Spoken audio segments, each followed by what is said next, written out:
I set the price right on the sign. 10,000 yuan for one serving of fried rice. Everyone thinks I've lost my mind over money. What they don't know is, I'm actually selling at a loss, all to complete the task my master gave me. And now, I've been running this stall for a whole week straight. Not a single serving sold. Just as I'm thinking today is another wasted day, a commotion breaks out nearby. Someone's fans are saying there's a street stall in this alley that actually has the nerve to charge 10,000 yuan for fried rice. Let's go see what kind of fried rice cost that much. I look up. A big heavyset guy is standing right in front of my stall. He tilts his head back to read the sign, then asks, "Hey chef, I know there's a legendary cook in Hong Kong who makes Emperor's fried rice, but his price is only 5,000 yuan a serving. What gives you the right to charge 10,000? I glance at him. Eat it, I say calmly, and you'll know why. He lets out a short laugh. People who talk like that usually have something to back it up. Alright chef, make me one. I look at him. You sure? Of course I'm sure. What, you afraid I won't pay? I give him a calm look. If you know what you're doing, you won't even think about not paying. Big Tony is taken aback by the sheer confidence, and laughs. Relax. Good or not, you've got the price posted right there. I'll pay whatever's on the menu. If it's a letdown, that's on me. I say nothing more, just a nod, and I get to work. That's when Cam suddenly blurts out, "Wait, is that rice? Why does it look like that?" Big Tony turns around. In front of me sits a bamboo steamer, lid already open, revealing perfectly separated grains of white rice. Top quality rice, every single grain distinct, almost bursting with moisture just beneath the surface, glossy, translucent, and scattered throughout are tiny orange specks. What is that? Big Tony leans in for a closer look. What is that? Dried shrimp roe, I answer without looking up. Huh, Big Tony mutters quietly, genuinely surprised, and steps back. He turns to his crew. This chef actually knows what he's doing. This technique is called flavor borrowing. The rice absorbs the flavor of the shrimp. You take fresh shrimp, split them open, devein them, pack the soaked rice inside, then steam the whole thing. That way the rice soaks up that rich, deep shrimp flavor. Then the steamed shrimp go back in, adding texture to every bite and a natural sweetness. So this fried rice actually has real craft behind it. It better. For 10,000 yuan a serving, if all you did was borrow a little flavor and toss in some roe, I'd be walking away. You can't fob me off like that with a 10,000 yuan dish. He hasn't even finished talking when a wave of rich, savory aroma hits the air. Oh, that smells incredible. What is that? It smells so good. The crowd around us erupts in gasps, one after another.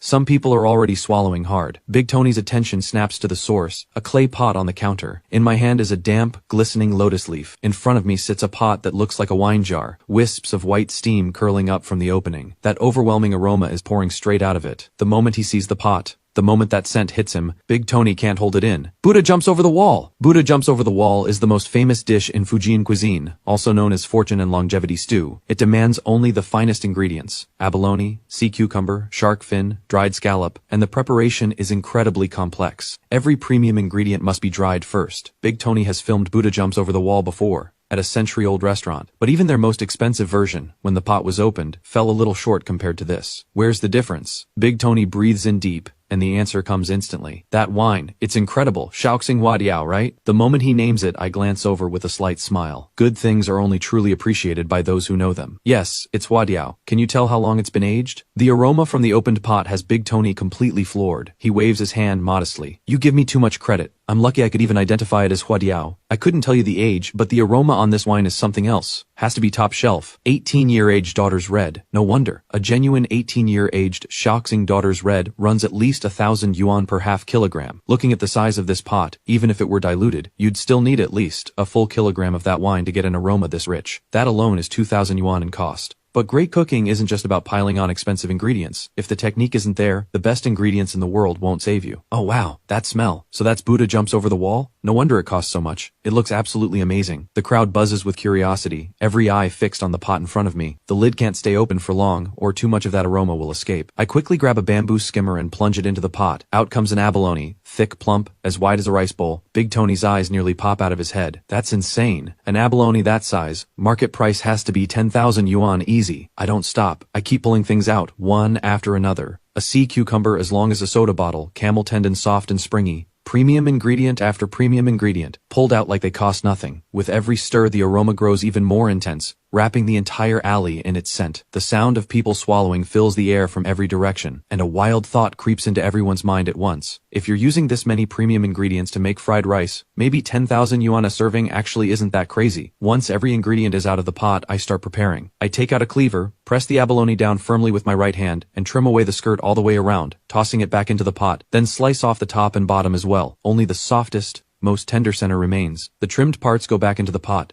discarded from the dish entirely. The tender abalone center gets sliced into pieces about 3 millimeters wide, then cut into strips, then into cubes. At the sight of this, Big Tony almost jumps out of his seat. "You're dicing that abalone?" My hands don't stop. I glance over. "How else do you make fried rice?" Big Tony looks like he's about to lose it. "Abalone this good? You could just eat it straight. Using it for fried rice is criminal." I ignore him and keep going. The sea cucumber and camel tendon get diced into small cubes as well. Incredible knife work. Big Tony is still grieving for the abalone, but the knife work pulls him out of it. Lily chimes in from the side. "So fast. It's not about speed," Big Tony says. "It's about consistency. Look at every single piece he's cutting. Every one is almost exactly the same size. The hardest part is the tendon. It has to be braised until it's tender, but if it goes too soft, you can't dice it cleanly. So it has to be cooked to exactly the right point. Tender enough to cut into cubes, but still holding its texture. That's real skill." The crowd listens. Not quite understanding, but deeply impressed. Just getting to watch knife work like this. This trip was worth it. In no time, all the seafood is diced. I take 4 eggs from the cooler, crack them one by one into a bowl, and separate out the whites. The yolks go straight into the steamer tray with the rice. I mix the yolks into the rice until every single grain is coated in that deep golden yellow. That's what gives the fried rice its signature golden color when it hits the wok, a technique known as gold wrapped silver. When the rice is fully coated, nearly everyone watching swallows at the exact same moment. This rice, just mixed, not even cooked yet. Each grain wrapped in a smooth, golden egg coating, tiny orange flecks of shrimp roe scattered throughout, like shrimp leaping from a golden river. It has people salivating without even trying. And this is just the prep. I haven't even started stir-frying yet, and the crowd is already starving. I toss the golden rice with every premium ingredient in the wok, a complex, high-heat stir-fry, and finally press it into a gleaming gold bowl engraved with the words, 10,000 years. Then I bring out a gold ladle with a jade handle, a pair of jade-inlaid gold chopsticks, their rests,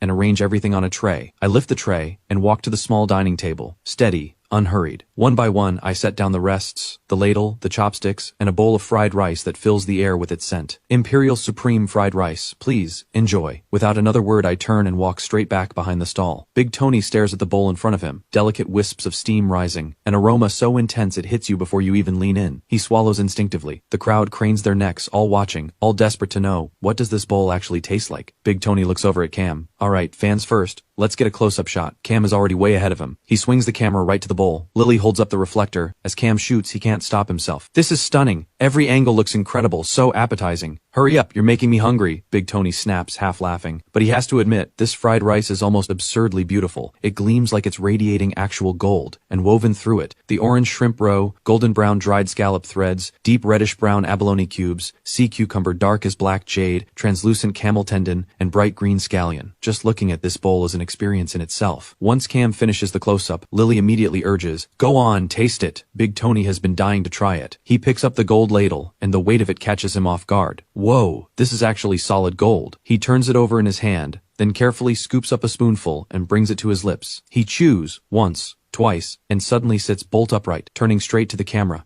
His expression shifts into something strange. His whole body goes rigid, like he's been struck by lightning. He freezes completely, eyes blown wide. This is the taste of happiness. In this moment, Big Tony is a child again, lying in his mother's arms. This is mom's cooking. He sees tiny spirits dancing all around him. "Oh my God, I can't take it. If this is how I go happy." Lily stares at him, completely lost. "Come on, it can't be that serious. You're actually crying over fried rice?" Coming back to himself, Big Tony doesn't say a word. He walks straight up to me, clasps his hands together. "Chef, I bow to you. This Imperial Supreme fried rice, absolutely insane." The moment those words land, the crowd erupts. "That high a rating? Really? Are you serious? Just smelling it from here, I'm already drooling a little. You don't even need to taste it to know it's incredible. You saw how Big Tony reacted. That alone tells you everything. An abalone that size, sea cucumber that thick, that much premium seafood, plus top-grade bird's nest. How could it not be incredible? This is 10,000 yuan fried rice after all. Genuinely impressive. Worth every penny." The chatter around us never lets up. I look at Big Tony, face lit up, practically buzzing with excitement. I give a small smile and nod. "As long as you enjoyed it, then all that effort was worth it." "Satisfied? Beyond satisfied." Big Tony gushes, barely able to contain himself. "Do you take students? I'd seriously love to learn from you. Just this fried rice." I laugh it off. One bite of fried rice and this guy is already talking about discipleship. Big Tony isn't surprised I don't take him seriously. A craft at this level isn't something just anyone gets taught. He sighs and says,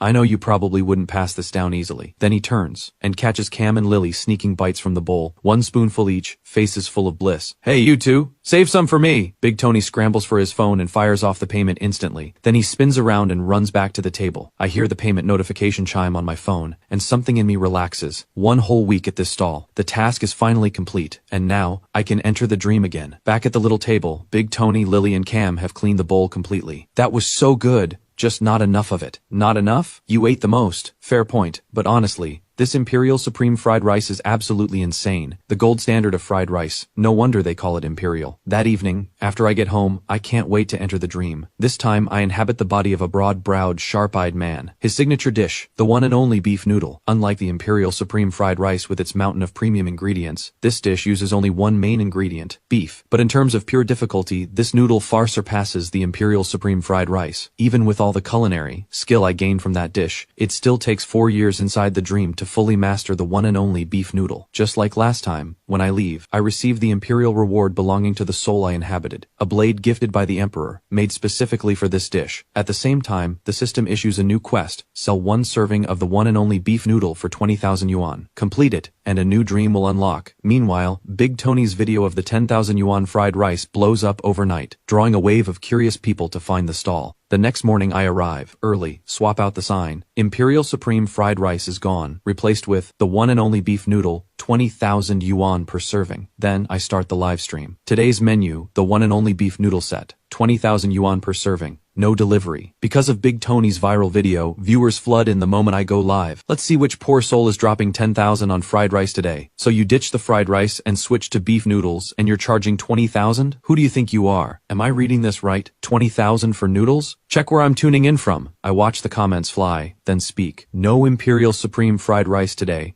Not enough ingredients. So it's off the menu for now. Today, the one and only beef noodle, 5 servings total, taking reservations, selling 5. The chat absolutely explodes. 20,000 buys a car, and you're spending it on noodles? Look, it's not that I can't afford it. I just don't like beef noodles. Type 1 if you believe it. Just then, a golden rocket animation blazes across the stream. Young Master Huang from Yangcheng has sent a super rocket. A comment from Young Master. Huang appears. Chef, reserve 3 for me. The moment the gift hits, the chat goes insane. No way. Legend. Someone's actually spending 20,000 on a bowl of noodles. I see the comment and immediately give a nod. Got it. Come on down, your servings are reserved. I turn and start prepping. Not long after, a heavyset man, easily 250 pounds, walks up with a woman and a little girl. Chef, is my order ready? You're Young Master Huang? That's me. My daughter has a severe eating disorder. Last night, after Big Tony tried your Imperial Supreme fried rice, he told me to bring her here. Chef, if your food can help my daughter with her condition, money is no object. I nod and gesture for them to sit. Then I get to work. First, I shape the skeleton of a lantern frame. Then I add water to the sugar and cook it down into syrup. I start drawing patterns on rice paper. The live stream viewers are completely baffled. Isn't this supposed to be a beef noodle stream? What is going on? Why is he making sugar art? I don't look at the chat. I finish all the pieces and wait for the syrup to cool. Then I start assembling the pieces one by one. It doesn't take long before viewers start recognizing the shape. That's a palace lantern. How does he know how to make this too? What does this have to do with beef noodles? Once the lantern is complete,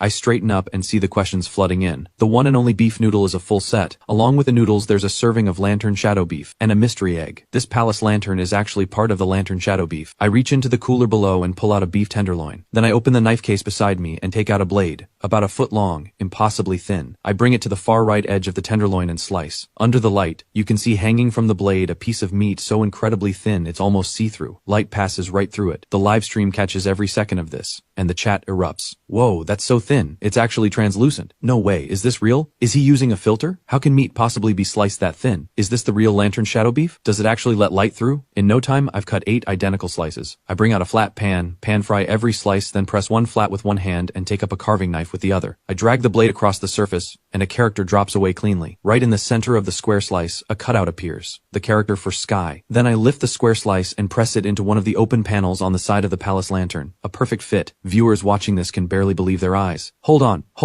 I thought he was making beef jerky. Now he's carving characters into the meat? Is this real? Has to be a filter. Who carves words into meat? I've never heard of anything like this. I don't pause. I do the same to the remaining slices, carving a different character into each of the other 7 pieces. Together with the first, they form 8 characters in total. The one one and only under heaven, the finest taste in the world. Each of the 8 slices is fitted into one of the 8 panels of the palace lantern. I light a small smokeless candle inside. A lantern unlike anything anyone has seen glows to life before the crowd. The live stream loses its mind. No way! He actually made a lantern out of beef. This is real lantern shadow beef. That's way too beautiful to eat. Oh wow. A lantern made of meat. Here's Gigi's gasp of in the stall. The moment she sees the lantern shadow beef, she's stunned. When she first found out young Master Huang wanted to bring their daughter to a street stall, she was completely against it. But looking at the lantern shadow beef now, she finds herself actually looking forward to the noodles. Just as she's taking it all in, I lift the lid off the soup pot. A wave of beef aroma hits her instantly. Without thinking, she licks her lips. That smells incredible. I take a large ladle and scoop 2 full portions of beef broth from the pot into the wok and bring it to a boil. Then I take a large piece of beef and pound it into a paste. Then I slowly work in a stock made from beef bones and beef skin, gradually turning the paste into a thick, gel-like consistency. I pour the beef paste onto rice paper and roll it out with a rolling pin until it's less than 1 millimeter thick. Then it goes into the cooler to firm up. Once solid, I take a knife and cut the beef sheet into long, delicate strands. The noodles go into the boiling broth. There is not a trace of flour in these noodles. They are made entirely from beef and beef stock. A true beef noodle, in every sense of the word. About 10 seconds in the broth, and I quickly pull out 3 10,000 years bowls. I divide the noodles into 3 portions. Gigi, who can barely stand the sight of food, is already buzzing with anticipation. She scurries up, stretches her neck over the bowl and inhales. It smells so good! I can already tell it's delicious! Young Master Huang follows with Mrs. Huang. She stares at the clear broth and the reddish-pink noodles. This is what you called the one and only beef noodle? That's right. Then I bring out a few plain, unpeeled eggs. Mrs. Huang stares at the eggs, shells still on, and mutters, "These are actually good?" The live stream viewers are just as confused. Kind of a letdown, honestly. The noodles I get, but plain eggs? At least marinate them or something. Shells still on. This feels like a joke. Young Master Huang eyes the clear broth. Any scallions? I chuckle. That's not what this is. This bowl is about the pure taste of beef. The flavor speaks for itself. He's about to say something else when a slurping sound cuts him off. Gigi has taken a sip of the broth. Her eyes close in bliss. Wow, this broth is incredible. Mrs. Huang stares at her, stunned. At home, every mealtime is a battle with Gigi. Pure reluctance every single time. She has never once seen Gigi look like this while eating. Can the broth really be that good? She scoops up a spoonful and takes a small sip. A burst of rich beef flavor detonates across her tongue. This broth is unreal. Young Master Huang catches her expression and takes a sip himself. The moment it hits his tongue, his eyebrow shoots up. Oh, that's good. Try the noodles first, I suggest. Best texture right now. Mrs. Huang lifts a chopstick full of noodles and brings them to her mouth. She chews and stops. Wait, are these made of meat? She holds a noodle up to look. The noodles are that grayish-pink color of beef just cooked through. As she turns them on her chopsticks, the moment they hit her mouth, she experiences for the first time what springy actually means. Holy, young Master Huang takes a bite too. The texture hits him like a wall. Chef, how are these noodles this springy? It's like getting snapped by a rubber band. Watching all 3 of them, slurping broth, faces pure bliss. The live stream viewers are fully salivating. Alright, you got me. I was planning to skip dinner to diet tonight. Now I have to go find some beef noodles. Shaanxi Province sending a bowl of knife-cut noodles. Shaanxi Province sending a bowl of knife-cut noodles. Hubei Province sending a bowl of hot dry noodles. Young Master Huang takes a few more bites of the noodles and another sip of broth. Then his eyes land on the egg sitting in the small side bowl. He shakes his head with a sigh. Chef, the noodles are incredible. The broth is incredible. But this egg kind of kills the vibe. If you'd cooked it in your broth, it would be amazing. I listen and smile. Instead of explaining, I tap the menu description and ask, why do you think it's called the mystery egg? What do you mean? Could it really have something hidden inside? I say nothing more. Just a calm gesture. Try it and see. Young Master Huang sees the confidence in my face and gets even more curious. He picks up an egg, pale orange shell, warm to the touch. Everything about it tells him this is just a plain steamed egg. So why call it the mystery egg? He taps it gently against the edge of the table. The shell cracks, revealing a perfectly white egg white inside. Young Master Huang looks back up at me. This is just a regular steamed egg. The haters in the chat immediately jump on it. Told you the hype was fake. It's literally just a plain egg. Not so fast. This is clearly an egg laid by a 1,000-year-old phoenix, capable of hatching a triple S tier pet. That's my egg. Nobody touch it.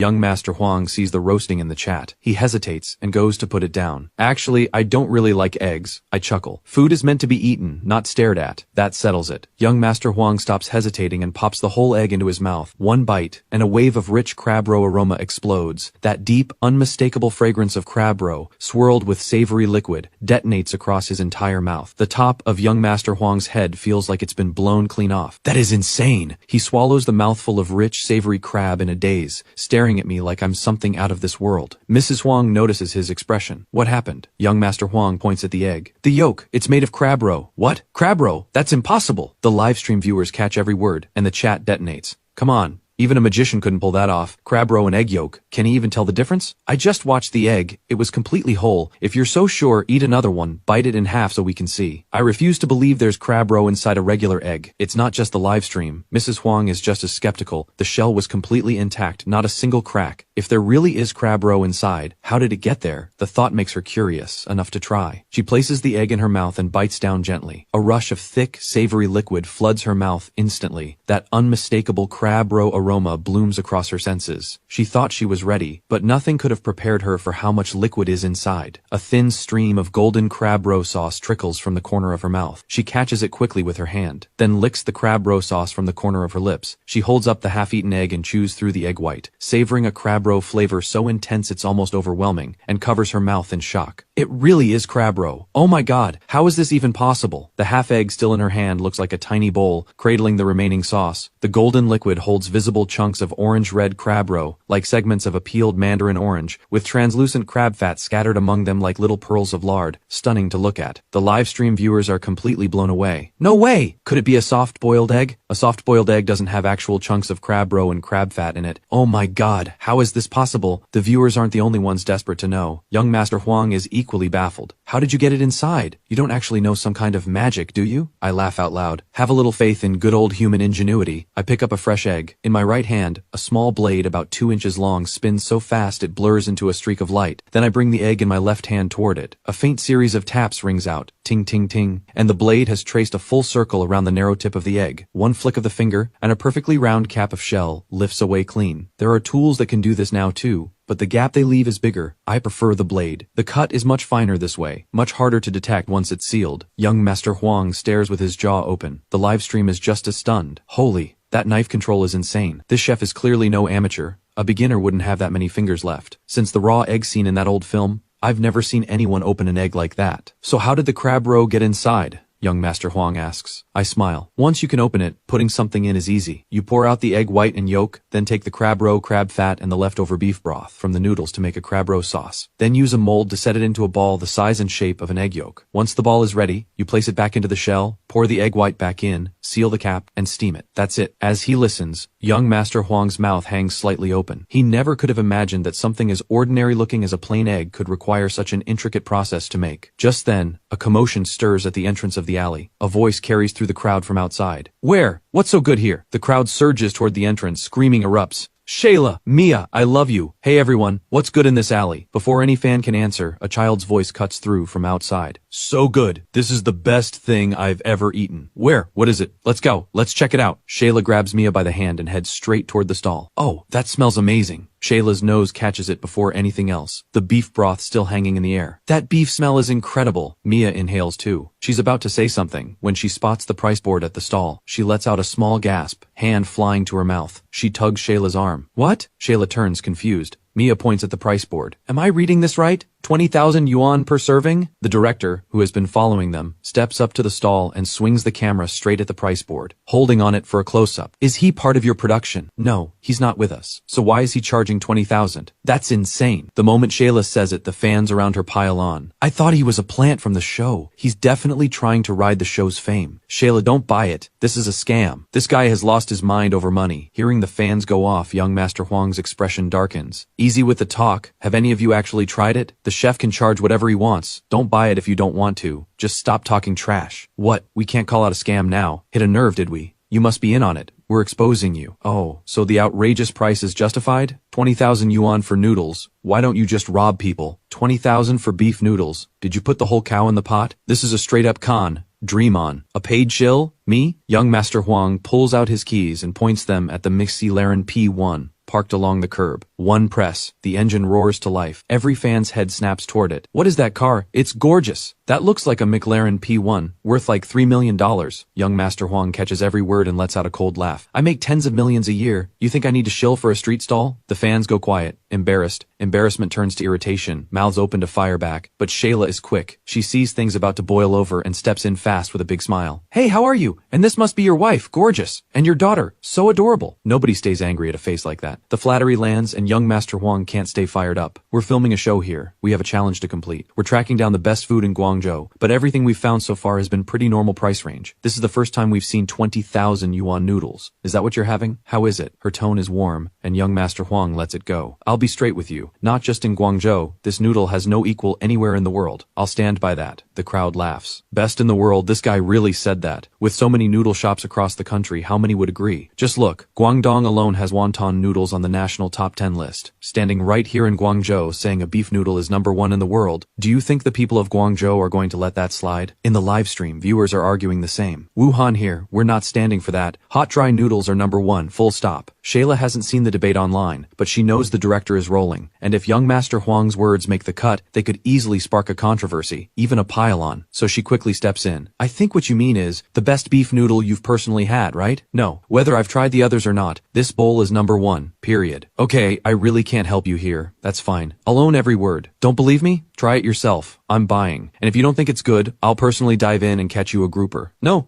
that's really not necessary, please. Come on, don't make promises you can't keep. There's always someone better out there. Always. Doesn't matter. I believe in this chef. Young Master Huang cuts his eyes slowly across the crowd of fans and lets out a short snort. I can't stand people like that. Don't know a thing but act like they've got all the answers. Shayla and Mia both go a little stiff because the people surrounding them are their fans. Do you want to try it? Mia tugs at Shayla's sleeve. Shayla glances at young Master Huang, happily working through the last of his broth, and something stirs. The way he's talking about it, I kind of want to try. But 20,000 yuan, that's a lot. Shayla, just get one serving. Shayla catches a nod from the director. She walks up to the stall. Chef, could you make one for us? Sure. I say it casually and get straight to work on the lantern shadow beef. Seeing this, the director moves in close, camera rolling. Same steps as before. Cook down the sugar syrup, build the lantern frame. Watching me move through it all with such ease, Shayla and Mia are completely captivated, gasping with every step. Wow, that sugar lantern is beautiful. Wait, is the lantern edible too? I tilt my chin toward the lantern shadow beef in front of young Master Huang. That one over there, lantern shadow beef. Wait, that's food? I thought it was decoration. Young Master Huang hears this and peels a slice from the lantern. Crunch, it hits his mouth, exactly like biting into a potato chip. The slice shatters on contact, breaking into thin fragments in his mouth, which quickly soften as his saliva works through them, and melt right on his tongue. The beef, dried of all its moisture, has its flavor locked in tight. The moment it softens in his mouth, the pure taste of beef bursts open, intense, deep, and somehow getting better with every chew. The texture is unreal, he can't help but say out loud. He immediately goes back for a bigger bite. Crunch, crunch. Same as a chip, and he chews with more energy each time. He waves Mrs. Huang and Gigi over. You two have to try this. The beef is incredible. Mrs. Huang takes a piece, bites down softly, and the crunch catches her completely off guard. So crispy, and the flavor is amazing. I could eat a dozen of these watching a show. Gigi chews away happily, nodding her head with each bite. Mia watches from the side, hearing nothing but praise, and she swallows without thinking. Young Master Huang catches her staring. Come on, try one. Oh no, I couldn't. It's fine, just one. You ordered yours anyway. You can always return the favor, right? Mia thinks about it. Fair enough. She stops holding back and picks up a slice. One small bite. Her eyes go wide. Shayla, you have to try this. It's absolutely insane. Mia holds a piece of lantern shadow beef up to Shayla's mouth like she's found hidden treasure. Shayla takes a skeptical bite. Her eyes go just as wide. So crispy, and it smells amazing. The moment her teeth touch the beef, it shatters like a chip. She's completely thrown. Chef, is this actually beef? How is it this crispy? Thin enough to pan fry dry, dry enough to get crispy. I say it without looking up, press the last piece of the lantern frame into place, then reach into the cooler below and pull out a beef tenderloin. Watch yourself, I say, and open the knife case. I draw out the long blade, a flash of steel, and a paper-thin slice of beef falls away. I lift it on the blade and hold it in front of Shayla. It's so thin. Her mouth falls open. The livestream viewers watch her expression and burst out laughing. Shayla is completely lost. Honestly, the first time I saw the chef slice meat, I made that exact same face. I love watching that reaction from someone seeing it for the first time. Wait till she sees him carve characters into it, her eyes might actually fall out. Mia is just as stunned, but her attention is on the blade itself. That knife is gorgeous. At that, Shayla finally takes a proper look at the knife. The handle is unusual, A golden serpent coiled all the way around it, carved so vividly it looks alive. With every swift movement of the blade, it seems to twitch and spring, and with every twitch, another paper-thin slice of beef falls away. That knife is so cool! Chef, where did you get it? I didn't buy it. It's been in my family for generations. That explains it. It looks like it belongs in another era. Young Master Huang has been listening. He leans in. Chef, don't tell me the dragon serpent blade is a matched set with the 10,000 years bowl? More or less. You are seriously loaded. Shayla raises an eyebrow. This guy drives a car worth over $3 million,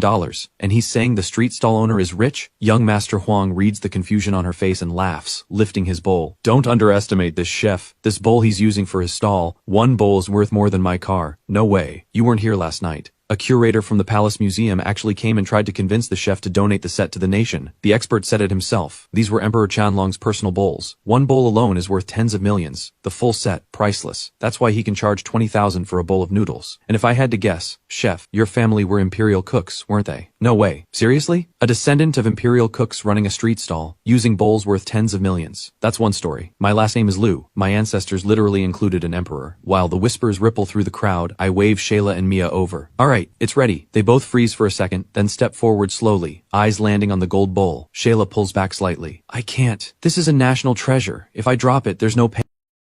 Relax, it's fine. It's just a bowl. The noodles need to be eaten hot, or the texture won't be the same. Shayla hears this and carefully lifts the bowl with both hands. She takes tiny careful steps to the table, sits down, and sets the bowl in front of her. She can't hold back. I never imagined I'd be eating out of a bowl this precious. And the chopsticks are gold-wrapped jade. She pinches a pair of noodles between them. She waves Mia over and opens her mouth wide. Mia crouches down beside her and slurps the noodles straight in. Her eyes go wide on the spot. Oh my gosh, these are so good. Like, seriously. Shayla watches Mia's stunned reaction. Curiosity takes over. She grabs a pair of noodles herself, pops them in, takes one bite, and her face shifts into that exact same expression. These noodles have so much chew to them, that bounce-back texture, and the beef smell is incredible. This is genuinely amazing. I think the broth is made from pure beef. Try the soup too. The soup is even better. Shayla grabs the spoon and takes a sip. She gets so excited she keeps waving Mia over, urging her to try it too. The two of them are crouched at this tiny table, passing sips and bites back and forth, absolutely glowing. The fans crowding around break into the biggest, softest smiles watching them. Pure joy. This is Shayla's whole brand, keeping it real. That's when I walk over, carrying a mystery egg. It comes with the set. Shayla stares at this completely ordinary-looking egg, then bats her eyes with a sly grin. Wow, chef, so stingy, can't even throw in an extra egg? Before I can say anything, young Master Huang cuts in. That's a mystery egg. There's more than meets the eye. What does that mean? Eat it and find out. I leave it at that. Fine. Shayla starts peeling the shell, looking a little lost. She's about to take a bite when Mrs. Huang jumps in. You'll want to put the whole thing in at once. She had bitten hers in half earlier and missed the full burst. Still a little regretful about it, Shayla gives her a skeptical look, then places the whole egg in her mouth. She bites down. Boom! An explosion of rich, intense flavor floods her entire mouth. Her eyes go wide, her cheeks puff out. Shock, awe,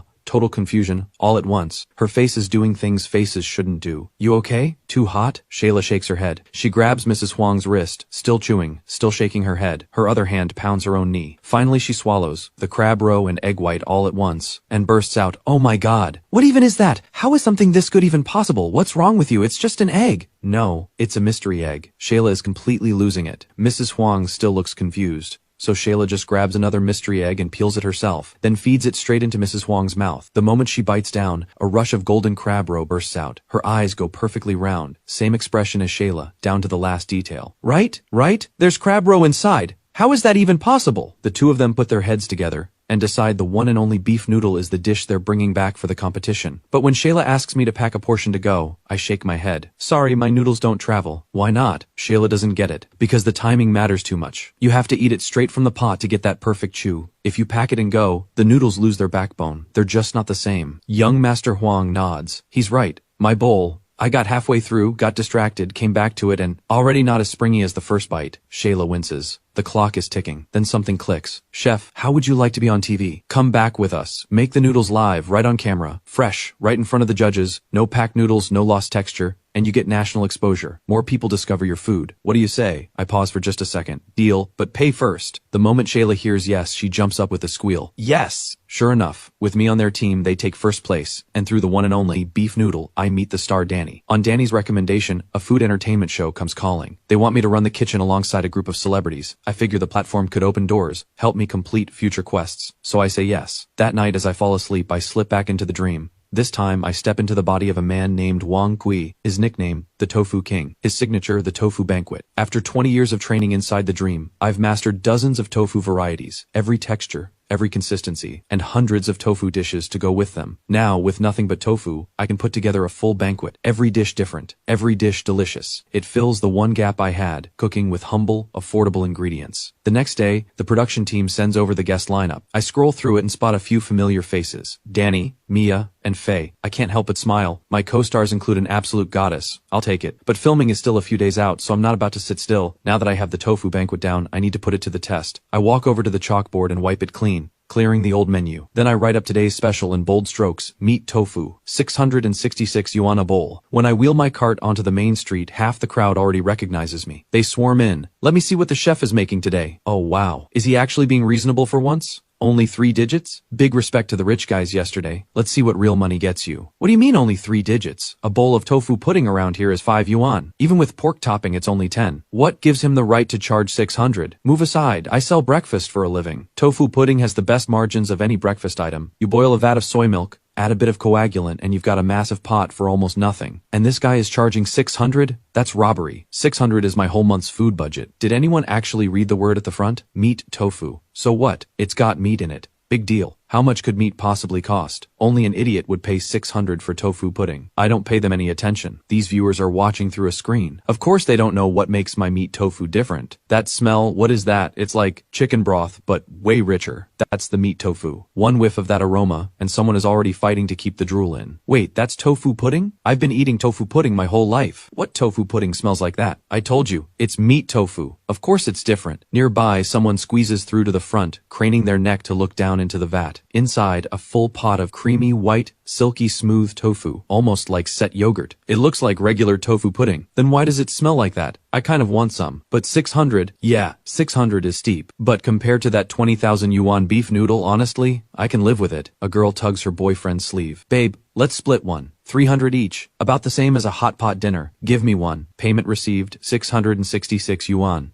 The chime sounds and I calmly reach for a ceramic bowl. I take a flat wooden ladle and scoop the tofu up from the vat. When people notice the ceramic bowl, someone speaks up. Chef, where's the 10,000 years bowl? How come you're not using it? Meat tofu can't come into contact with metal. The 10,000 years bowl is gold. It's not suitable for this dish. Sure. He just doesn't want to waste it on us. That bowl is reserved for the 10,000 yuan Imperial Supreme fried rice and the 20,000 yuan beef noodle. I let them laugh. Then a voice cuts through from the back of the crowd. It's because of the brine, isn't it? Everyone turns. A man with glasses and a beard stands at the edge of the crowd, studying the vat. He explains calmly. I've had traditional tofu pudding in Sichuan province. It's always served in ceramic bowls. Spoons, pots, no metal, because the tofu contains brine. Nagari essentially, it corrodes metal, and that ruins the texture and the taste of the tofu. I look at him. He got it exactly right. I give him a nod and a smile. That's right. Hey, Gordon? Someone in the crowd recognizes him. Isn't that the food blogger? The one who reviews restaurants? Gordon, right? He smiles. Hi, I'm Gordon. Gordon, what brings you to the city? Big Tony and I go way back. He told me there's someone here making an Imperial Supreme fried rice worth flying across the country for. His words, absolutely worth the flight. You all know me. I'm a rice person. If there's great fried rice, I'm there. He turns to me. Chef, can you make the Imperial Supreme fried rice today? Not today. Can't source the ingredients on short notice.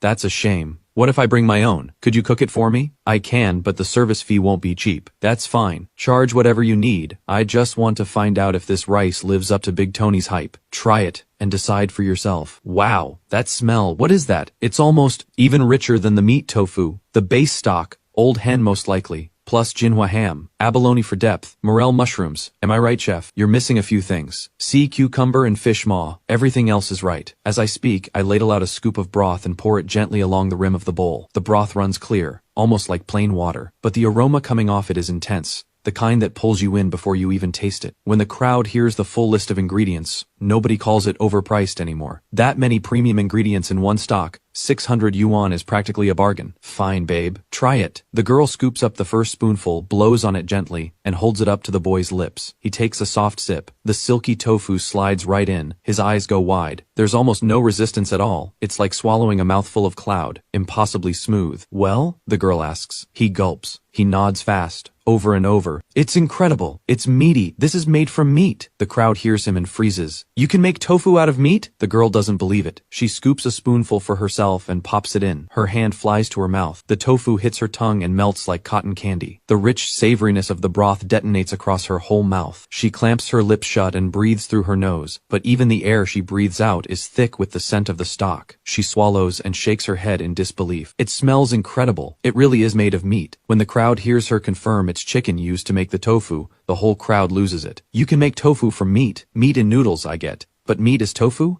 How does that even work? Is there some kind of technology involved? I mean, it sounds like it would be really good though. Gordon has been listening to the couple the whole time. Something clicks. He steps forward and looks into the vat, then frowns slightly. Chef, I'll have one. He takes the bowl and uses the spoon to gently move the tofu. White as jade, floating on the surface of the broth like small clouds, leans in and takes a slow, deliberate sniff. Then he scoops up a piece, holds it up to the light, examines it from every angle, and places it in his mouth. He doesn't gasp. He doesn't react. He just closes his eyes and sits with the flavor. After a long moment, he lets out a slow breath. Just as I thought, he says with quiet certainty. Chicken cloud tofu. A fan nearby catches his words. Chicken cloud tofu? I thought it was called meat tofu? Even Gordon isn't fully sure. He turns to me. Chef, this is chicken cloud tofu, one of the 10 classic dishes of Sichuan cuisine, right? Meat tofu is the broader name for the category. Any tofu made from meat. As for what I made today, yes, it's made from chicken. Calling it chicken cloud tofu is accurate, but it can be made with other meats too, so I just call it meat tofu. Got it, thank you. I can't believe I gotta eat something this rare. This is a once-in-a-lifetime thing. Just then a girl nearby can't help herself. Gordon, I'm actually from Sichuan. How come I've never heard of meat tofu being one of Sichuan's classic dishes? It used to be, but it was lost decades ago. Go look up a book called the Chengdu Chronicles. It's documented there. Chicken cloud tofu was the signature dish of Sichuan chefs in the Dazhou region over 100 years ago. Incredibly refined work. The whole philosophy, you taste chicken but see no chicken. You taste meat but see no meat. Meat transformed into the appearance of a vegetable dish. The art of using meat to carry the spirit of something plant-based. Incredible. Gordon's words have done their work. The crowd is already pressing toward my cart. Phone's out. Scanning the payment code. Chef, one bowl for me. Same here. Watch it. You're stepping on my foot. In an instant, the whole street erupts, and every single person who tries the meat tofu walks away with the same look on their face. Pure, quiet happiness. That's when, through the edge of the crowd, a familiar face appears. I look up. It's young Master Huang. All three of them. The whole family. You're finally out here. You weren't here yesterday. Gigi barely ate anything all day. Is that true? You're not eating again? The food at home doesn't taste good. Young Master Huang shakes his head out of arguments. Any meat tofu left? I glance at the vat. Sold out. Already? I came as soon as I saw you set up. Should have ordered ahead. Can you make another batch of wonton tofu? Gigi won't eat anything these days except what you make. Hold on. The wonton tofu is gone, but I have something else. Remember what I told you last time? That I had a soup that could help with Gigi's appetite? I remember. You found it? I did. I set the wok in place and pull out a package wrapped in several layers of plastic bags. I set it in a small basin. When people see me bring out the wok, everyone cranes their necks. What is he making? Is that the Imperial Supreme fried rice? But when I unwrap the plastic bags, the crowd scatters instantly, hands clamped over noses. Oh, that's awful. What is that smell? Something's gone bad. Young Master Huang gets hit without warning and holds his breath. Mrs. Huang starts gagging, but Gigi barely reacts. She actually leans in and sniffs the air, and without thinking, swallows a mouthful of saliva. Gordon doesn't react either. He looks at what's inside the bag and identifies it immediately. It's a block of tofu. I take it out and rinse it under the cart's water dispenser. As the water runs over it, the sour smell fades slightly. At this, Gordon can't stay quiet. Chef, that tofu has gone bad. I know. That's exactly what I need. You're going to cook with sour tofu? Yes. This dish is called Pearl Jade White Jade Soup. After Gigi drinks it, everything else will start tasting good again. Gigi shoots her hand up. Yes, I want some. Absolutely not. That tofu has gone bad. You cannot feed that to a child. I don't answer Mrs. Huang. Instead, I turn to Gigi. Gigi, does this smell good to you? Yes. Even better than the fried rice. Mrs. Huang freezes. What do you mean? It smells terrible. How can you think it smells good? Are you coming down with something? Is your nose broken? Seeing their concern, I step in. Relax, I'm not going to hurt her. She thinks it smells good because her gut is craving it. Her loss of appetite. It comes down to one thing. You've been feeding her too clean. I cut the tofu into chunks and drop them into a pot of boiling water, then bring out a head of cabbage, a handful of spinach leaves, a bowl of leftover scorched rice, and finally, the stock. In minutes, the Pearl Jade White Jade Soup is ready. The pot swirls with green, white, yellow, and pale shades, still carrying a faint fermented sourness. Young Master Huang mutters under his breath. This is the Pearl Jade White Jade Soup? It looks like slop water. The comments go wild. Sour tofu, leftover rice crust, wilted cabbage, funky spinach. How is this different from dishwater? You're joking. There's no way he's actually going to make that little girl drink sour tofu soup. That's when Gordon, who has been watching quietly the whole time, speaks up. So this is the pearl jade white jade soup from the records. I've learned something today. You know this dish, of course. It was the favorite soup of Zhu Yuanzhang, the founding emperor of the Ming dynasty. Hearing that, Mrs. Huang feels slightly better, but she's still uneasy. While she hesitates, Gigi dashes up to the cart herself, picks up the half-filled bowl, and takes a big gulp. Wow, this is so good. Mama, this is really good. Mrs. Huang looks like her brain just short-circuits. How does she think it smells good? Does she really not smell what I smell? I smile. It's the body's natural response. Whatever your body is missing, your body will make you crave it. Gigi's appetite issues come from an imbalance in her gut flora, so her body craves mildly fermented foods, because once they enter the gut, they're the most beneficial for restoring healthy bacteria, so her body's instinct kicks in. And instead of finding the smell off-putting, she finds it irresistible.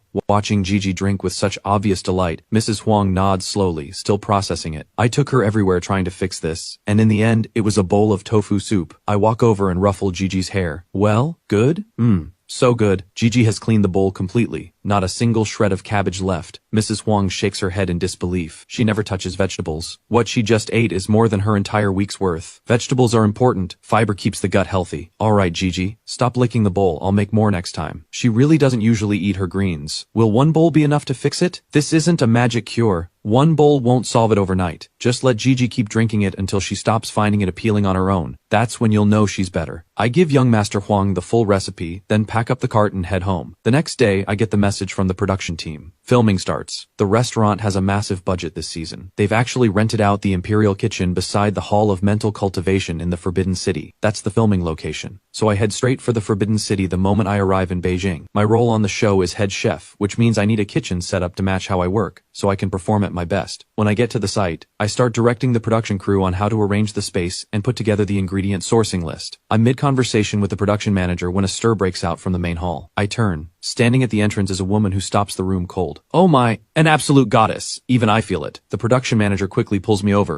This is our guest chef this season, Zach. Faye nods and extends her hand first. Chef Zach, nice to meet you. I'm Faye. Hi. I shake her hand, maybe a little too eagerly. When I let go, I notice the male crew members around me. Every single one of them is staring at me like I just cut in line. Not long after, two more guests arrive. Mia and Leo. When Mia finds out I'm the head chef this season, she absolutely loses it. Ever since the last time she had the one and only beef noodle, she hasn't been able to stop thinking about it. That evening, everyone gathers for dinner. Leo is sitting there with a cup, just drinking. Mia stares at him. You're not eating anything? Just that? This is my dinner. It's a low-carb day. No carbs. Doesn't that take all the joy out of life? I do eat carbs. I just choose clean ones. Plain white rice is fine for me. On training days I actually eat more of it. Wait, there's such a thing as unclean white rice? Oh yeah, fried rice, mixed rice, soup rice, braised rice, anything processed counts as dirty carbs. Off limits for me. Mia spins around immediately. Zach, he just called your fried rice dirty carbs. That is not what I said, don't twist my words. Dirty carbs means sugar-fat combinations. Carbs and fat mixed together. That's the stuff that packs on weight the fastest. If you're cutting fat, sugar-fat combos are out. Sure, sugar-fat combos are dirty carbs, but fried rice isn't necessarily one. How is it not? Fried rice has to be cooked in oil. Who told you carbs have to be cooked in oil? You can fry rice with water. Water fried rice. Is that actually a thing? Zach, I watched your Imperial Supreme fried rice video. I saw you add stock to the wok. Is that the same idea? Same principle. Leo looks like his brain is buffering. So water fried rice isn't a sugar-fat combo? Water fried rice uses exactly 3 ingredients. Cooked rice, egg, and green onion. Not a single drop of oil. How is that a sugar-fat combo? That's insane. If that's real, people trying to get fit can actually eat it. Zach, can you make some? I want to try. Same. Not right now, maybe another time. There's a kitchen right here, isn't there? Leo goes into full social butterfly mode and tracks down the restaurant owner to borrow the kitchen. The owner hears water fried rice and gets curious on the spot, leads us straight to the back. While I'm rinsing the wok, I call over to the head chef. Chef Ma, do you have milk and almond? Here? Yeah. For the fried rice? No. The fried rice only uses egg yolk. Don't want to waste the egg whites, I'll make something else with them. Chef Ma nods. Anything else? White sugar and some agar. 2 more ingredients added to the list. I start by pouring the milk into a bowl, then add the egg whites and beat it all together with chopsticks. The cameraman films my hands, then asks, what are you making? Almond tofu. You can make tofu from almonds? And milk too? Almond tofu's main ingredients are almond and milk. In no time, the almond tofu is ready. I slide it into the refrigerator to set and turn to the water-fried rice. First, I coat every grain of rice in a layer of golden egg. Then I wait until the base of the wok glows red hot. I grab the wok cloth, grip the handle, pull it back, and tilt the wok inward at a 45-degree angle. Then I scoop up a spoonful of rice with the ladle and fling it hard into the wok. The rice launches out of the ladle and scatters apart mid-air. The instant the rice hits the wok, my right hand pushes forward in one smooth motion, driving the wok and the rice through a long arc across the stovetop. The grains follow the curve of the wok, sliding down the inner wall, rolling cleanly across the bottom, then riding the outer curve straight back up into the air. Leo's jaw drops. Sizzle. The egg coating on the rice puffs up instantly in the heat, turning deep golden, locking each grain inside a thin shell of crisp egg. The rice spins in the air, tracing a wide arc before it starts to fall. And below, I've already flicked in the next half scoop. I keep a steady rhythm, tossing the wok, calmly feeding in rice, and under my control, the rice in the wok becomes a rolling, endless wave. Watching that wave surge and crash, Chef Ma shakes his head slowly. I've seen a lot, but I never thought the most basic wok technique could be taken this far. Still, he has one question. Okay, this keeps the rice from sticking, but if the rice keeps getting blasted by this kind of heat for so long, the grains are going to harden. That kills the texture. The fried rice won't taste good. And besides, this was supposed to be water-fried rice. Where's the water? Right as he wonders, he watches me nudge the ladle lightly, and the faucet beside the stove clicks open. Still tossing the wok, I catch a small half scoop of water in the ladle. Then, at the exact moment the wave of rice crests into the air, I give the ladle a gentle flick. The water fans out into a thin, even sheet across the base of the wok. The scorching heat vaporizes it instantly, and a mushroom cloud of steam billows up from the wok. The falling rice plunges straight into that rising cloud, and merges with it completely. Then the flame beneath catches the remaining vapor, and a burst of fire erupts. That fire burns off the excess moisture, and the rice falls back down into the wok. Each grain smooth, gleaming, and tender. Every chef in the kitchen witnesses this, and almost as one, mouths the same word. Holy sh! Chef Ma nearly pops his eyes out of his head. That actually works! That is insane! It's the first time Chef Ma has ever felt the urge to bow to another cook. Whoa, Leo has gotten too close. The burst of flame sends him jumping back. I glance over. Back up, you really don't want to lose those eyebrows. Zach, why did it catch fire? Steam is flammable. Oil vapor, water vapor, both can ignite. Didn't you learn that? I learned it in school, but this is the first time I've actually seen it happen in real life. Absolutely insane. Knowledge comes from life. Use it that way. I pour the chopped green onion into the wok. The intense heat draws out the allicin immediately, and the air fills with a wave of scallion fragrance. A few fast tosses, and I kill the flame. Plate. Leo reaches for one, but before he can move, the kitchen staff are already surging forward, plates in hand, jostling each other to be first. Here, use mine. Leo watches them, baffled. That look on their faces, that wide-eyed, barely contained excitement, he's only ever seen it on fangirls. These big, broad-shouldered guys have all turned into fanboys. I hold the ladle above the plate and give it a gentle shake. The grains rain down like shards of gold. In moments, they pile into a little golden mound, rich with the scent of scallion and egg. Wow, that's beautiful. Man, your fried rice is absolutely insane. Can I try a little? For reference? Sure, there's enough for one. Well, barely enough. Chef Ma can't wait. He scoops a spoonful straight into his mouth and closes his eyes. Chef, how is it? 2 words. Wok hei. Leo hears this and has no idea what it means. Zach, what's wok hei? Wok hei, also called the breath of the wok, is the soul of Chinese stir-fry. It's a special char smoke flavor that only comes from cooking over an intense flame at high speed. When food hits temperatures above 200 degrees Celsius, triggering both caramelization and the Maillard reaction to produce that signature aroma, Cantonese chefs are obsessed with wok hei, especially stir-fry dishes. No wok hei, it doesn't pass. A great wok hei dish has to hit 4 marks. Hot, fast, dry, fragrant. Leo finally gets it. Chef Ma scoops up another spoonful, tastes it carefully, and becomes even more sure. This rice, it's pure showmanship. He swallows and turns to his assistant. You've never understood what real wok hei tastes like. Try this. This is it. Oh wow. The other chefs can't hold themselves back anymore. They crowd the plate from both sides, spoons flying. Holy sh! The wok hei on this is unreal. Dry, fragrant, absolutely insane. Watching them eat with such pure satisfaction, Leo can't stay on the sideline. He pulls the plate over and scoops a spoonful into his mouth. Each grain hits separately, and a bold, smoky, char-kissed fragrance floods through him. So this is wok hei? It smells incredible. He glances down at his protein shaker, then back at the fragrant, wok hei-loaded fried rice in front of him. Something stirs in Leo. Zach, can you cook for me every day? Say something that can air. I check the time. The almond tofu needs a few more minutes. I wipe my hands. Stop getting in the staff's way. Go eat. I head out of the kitchen. Leo walks out with the plate in one hand, shoveling rice into his mouth with the other, completely blissful. You want to know what life is about? Eating fried rice this good. My life is complete. Come try Zach's water fried rice. It is legendary. Leo brings the plate back to the table where the whole crew is sitting and slams it down with zero restraint. Try it, everyone. They had already been curious about water fried rice from the moment I mentioned it. Now that the real thing is in front of them, No one holds back. Spoons go in, and the moment it hits their tongues, gasps break out one after another. It smells amazing. There's genuinely no oil in this. It's so clean. The scallion hit is intense, and there's this smoky, charred edge to it. How does he do that? Mia was the first one in. She's had the one and only beef noodle before. She knows exactly how good Zach is. But this fried rice still catches her off guard. Watching everyone lost in the flavor, Faye quietly scoops up a small spoonful and tries it. She takes her time with it. A flicker of surprise crosses her eyes. Quiet,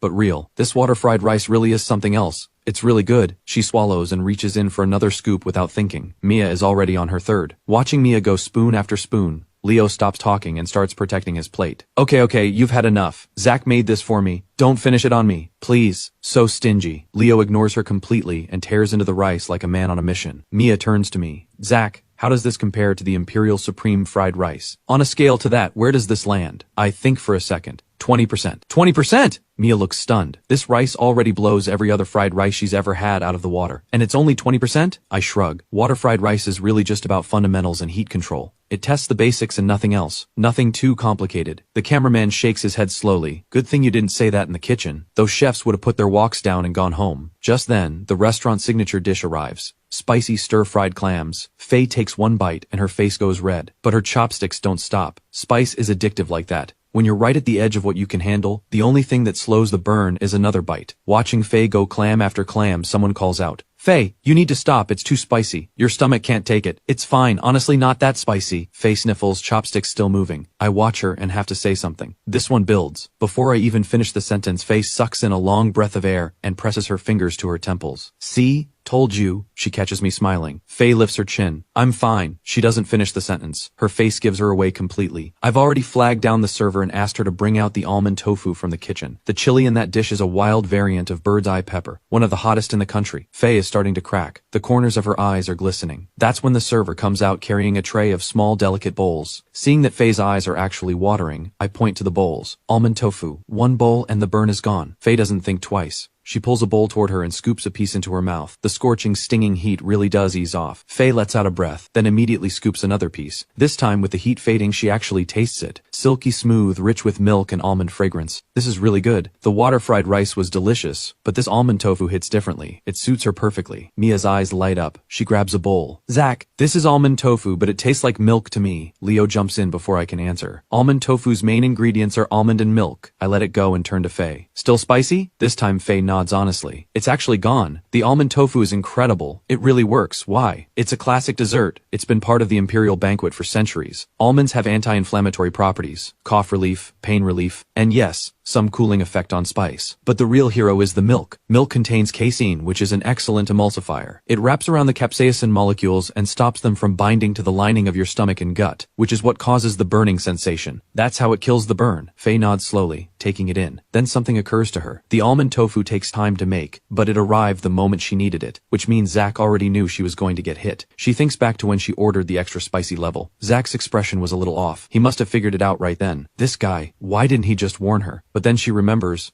Owen did try to warn her. She was just so excited she insisted on the most extreme option. So he knew talking her out of it was pointless. So he made the almond tofu in advance instead. With that, Faye looks at me. Thank you. I blink, then wave it off. Don't mention it. It was nothing. After witnessing what those spicy clams can do, nobody touches them again. After dinner back at the hotel, I go over the ingredients I'll need for the tofu banquet. Coming back to reality this time also comes with a mission. My task, recreate the complete tofu banquet, every dish, until the Empress herself hiccups from satisfaction. The next day, Danny, the store manager for the restaurant, arrives on set. The moment he sees me, he swallows hard, then breaks into a wide grin and grabs my hand. Chef Zach, great to see you again. I've been dreaming about your beef noodle every single night. Even as he talks, he keeps swallowing. That bowl is clearly still detonating through his memory. Want another one? I'll make it. Just work with me. Done. Danny slaps his chest. On paper, I'm the manager, but I do whatever you say. You tell me, I do it. Danny is the lead celebrity on the show, and the last one to arrive. With everyone finally here, production can officially kick off the script meeting. The show's script coordinator, Tina, turns to me. Zach, the Mount Tai spring water you requested, I've got people heading to Tai'an to collect it. But there are 64 spring sources at the base of Mount Tai, 1 bucket from each. Just the air freight alone is going to cost a fortune. Since we're filming inside the Forbidden City, Imperial cuisine has to be the focus. So for the first episode, the dish I'm making is the Mount Tai Tofu Banquet. The star ingredient is tofu. The Mount Tai Tofu Banquet is a classic banquet from the Shandong culinary tradition. The imperial feast served when ancient emperors performed the sacred mountain ritual on Mount Tai. Before the ritual, the emperor had to bathe, change into ceremonial robes, and eat only plant-based food to purify his spirit. That plant-based meal was the tofu banquet. The imperial mountain ritual was the greatest honor an emperor could achieve. Every emperor who performed it treated it with absolute reverence. The tofu for the Mount Tai Tofu Banquet must be made using spring water from the base of Mount Tai, and different dishes require water from different springs. For example, the 8 Immortals at the Jade Pool dish requires tofu made from the Queen Mother Spring. The Longevity Star offers a peach dish needs water from the Broad Life Spring. Each spring produces tofu with a different texture. So to make the full Mount Tai Tofu Banquet, you absolutely need Mount Tai Spring water. Isn't that overkill?